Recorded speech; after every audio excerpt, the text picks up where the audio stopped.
이번 시즌 겨울 이적 시장이 열린 후 10일이 지나자 본격적으로 선수들의 이적 소문들이 터지고 있습니다. 지난 연말에는 손흥민과 황희찬이 이적 시장의 변수가 되면서 이적 가능성이 있다고 봤지만, 손흥민은 뉴캐슬과의 20라운드 경기 후에 1년 연장 옵션이 발동됐다는 걸 구단이 공식적으로 전하면서 빅클럽들과 연결됐던 게 무산이 되었다는 소식이 전해졌습니다. 1년 연장 옵션 발동이라는 건 앞으로 손흥민이 내년까지 토트넘에 무조건 남는다라는 건 결코 아닙니다. 최소 이번 시즌은 토트넘에 남게 된다는 걸 의미합니다. 그렇기 때문에 토트넘의 성적에 따라서, 결과에 따라서 시즌을 마치고 손흥민의 이적 여부 기사들이 쏟아지게 될 것입니다. 최소한 타 구단들이 며칠 동안은 합법적으로 손흥민 소속사와 의견을 나눴을 것으로 보입니다. 손흥민은 계약 연장이 발동되고 인터뷰를 했는데 소감 자체는 영광스럽다, 자랑스럽게 생각한다 라는 말이었는데, 왜 이렇게 밝지가 않은지, 진짜 해외 기사들처럼 손흥민은 재계약을 원했는데 토트넘이 정말 거절한 건가, 뜬구름 잡는 소식들이 사실일 수도 있는 건가 괜히 신경이 쓰이기도 했습니다. 개인적으로 기사라고 해도 믿지 못할 소식들이 많다고 느껴졌어요. 아무튼 팩트는 손흥민은 이번 시즌 남은 5개월 동안은 토트넘에 전념을 하게 됩니다.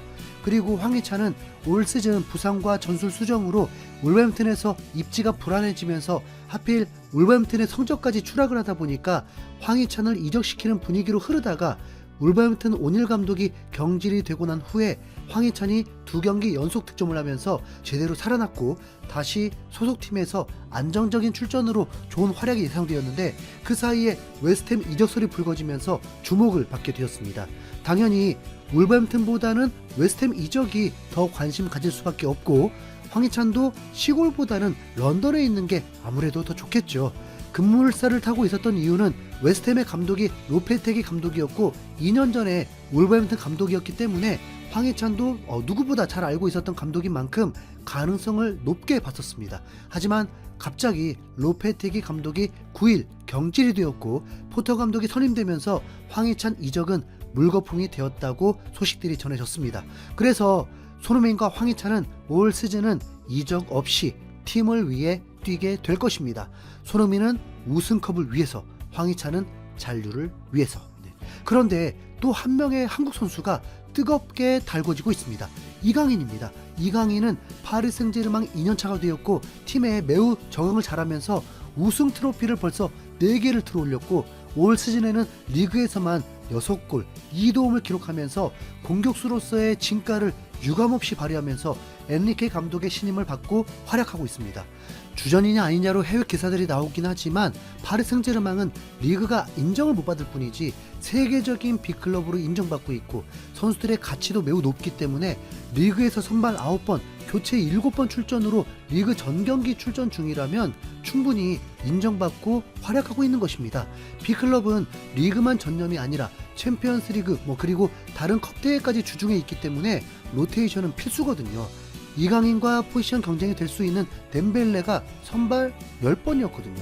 물론 파리 생제르맹이 주전 스트라이커가 장기 부상을 당하면서 이강인을 세컨 스트라이커로 활용하면서 변칙적인 상황들이 있긴 했지만 엔리케 감독의 플랜에는 이강인은 매우 중요한 선수였습니다. 이미 시즌이 열리기 전에 아스톤빌라, 뉴캐슬, 나폴리와 연결되면서 러브콜들이 있었는데 구단주가 전혀 보내줄 의사가 없다는 것을 공식적으로 밝히기도 했습니다. 파리 생제르맹의 미래적으로 이강인을 중요한 선수라고 했었죠.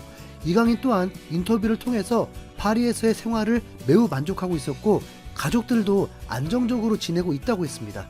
파리를 전혀 떠나고 싶어하지 않는 인터뷰였습니다. 그런데 겨울 이적 시장이 열리면서 이강인을 원하는 구단들이 또 나오면서 다시 한번 이적설이 불거졌습니다.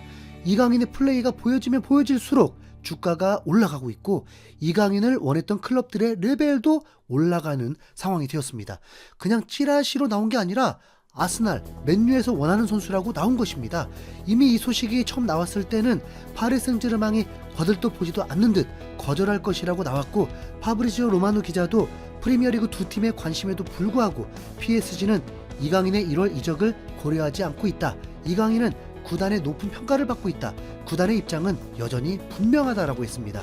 파리 생제르맹이 전혀 이강인을 보내지 않는다고 했으면 소식이 줄어들어야 할 텐데, 영국의 스포츠 바이블은 맨유가 래시포드의 대체 선수로 깜짝 영입을 계획하고 있다라면서 맨유는 래시포드의 대체자를 위한 깜짝 움직임을 계획하고 있다. 래시포드의 이적 가능성과 함께 영입 후보에 새로운 선수의 이름이 추가됐다. 바로 파리 생제르맹의 이강인을 주시 중이다. 이강인은 이번 달에 PSG를 떠날 수도 있다는 입장이며 올 시즌 대부분의 경기에 출전했음에도 여러 옵션을 고려 중이라고 알려졌다. 맨유는 이강인을 영입하기 위해 아스날과 치열한 경쟁을 벌이고 있다라고 했습니다. 거기다 스페인 1티어 기자 마테오 모레토 기자도 맨유 이적 가능성 소식을 전했습니다. 자, 박지성, 손흥민, 김민재에 이어서 이제 이강인까지 맨유와 링크가 되네요. 맨유가 어떤 구단입니까? 박지성이 소속되어 있을 때는 세계 최고의 구단으로 수년 동안을 군림했고, 현재는 12년 동안 리그 우승을 못했지만 여전히 인기 자체는 식지 않는 B클럽 중에 B클럽입니다.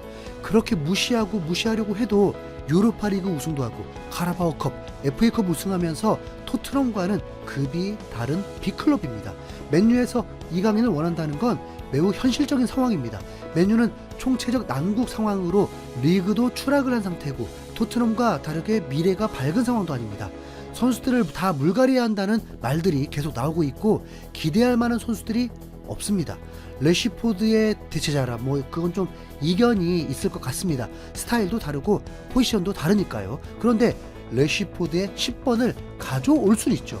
이강인이 잘할 수 있는 포지션인 공격형 미드필더나 오른쪽 윙어 자리는 현재 기존 선수들과의 경쟁에도 우위를 가질 수 있을 정도로 타이밍이 매우 좋습니다.